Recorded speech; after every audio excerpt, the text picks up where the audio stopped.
Hi amigos amigas! Ayan na nga po at bumaba na nga po ako sa aking unit at palabas na po ako papuntang Tinag Beauty Clinic. At inantay na po ako ng aking Grab at kasama ko nga pala dito yung schoolmate ko sa college na si Ace Incabo. At nandito na nga po pala kami sa Maripola Building, 109 Paria Street, Legazpi Village, Makati City. Po sila Monday to Sunday, 9:30 AM to 8 PM. Hello, my name is Karen Bengorja and nandito ako ngayon sa may Legazpi Park, Malapit. And ngayon pupunta ako sa Trina Beauty Clinic. So let's go! And as you can see, na very simple lang talaga ang aking outfit for today. And sobrang nagustuhan ko talaga ang all-size Manila t-shirt. Sa mga gusto mag-order, just click the link.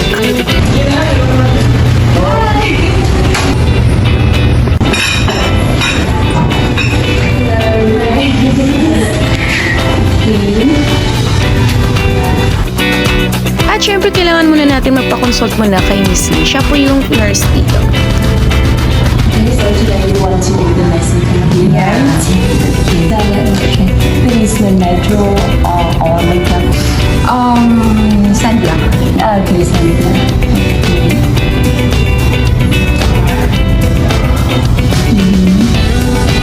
Okay, you have the quite strong lady skin, right? Not any, a lot of defects. Just want to glowy, right? I want to, right?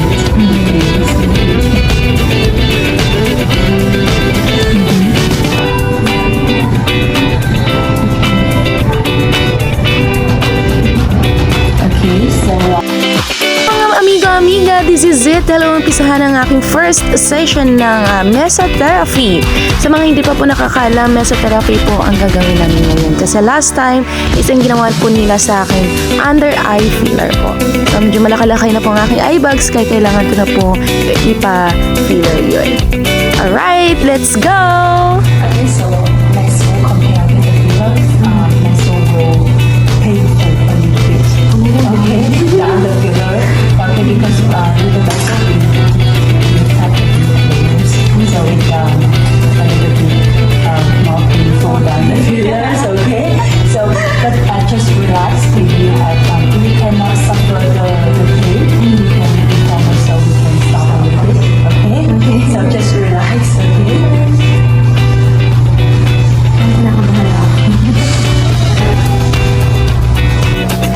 Oh, by the way, amigas, siya nga pala ang doctor ko. And she is a Korean. At sobrang ganda niya. Grabe. Na-starstruck ako sa mukha niya. Anyways, guys, yan, in-applyan na po ako ng cream na pampamanhid. But at this moment, I feel a little bit itchy because of the cream. It's normal, of course. But no worries, guys, because it's really safe. And it's my first time kasi. The first session will a little bit pain, but the second session and the third session will be okay because every time your skin seems to be not familiar with the treatment. So it's okay. The first time you do the mesotherapy? Yeah. Yes. So that's why it will a little bit pain. Around 4 or 5 out of 10.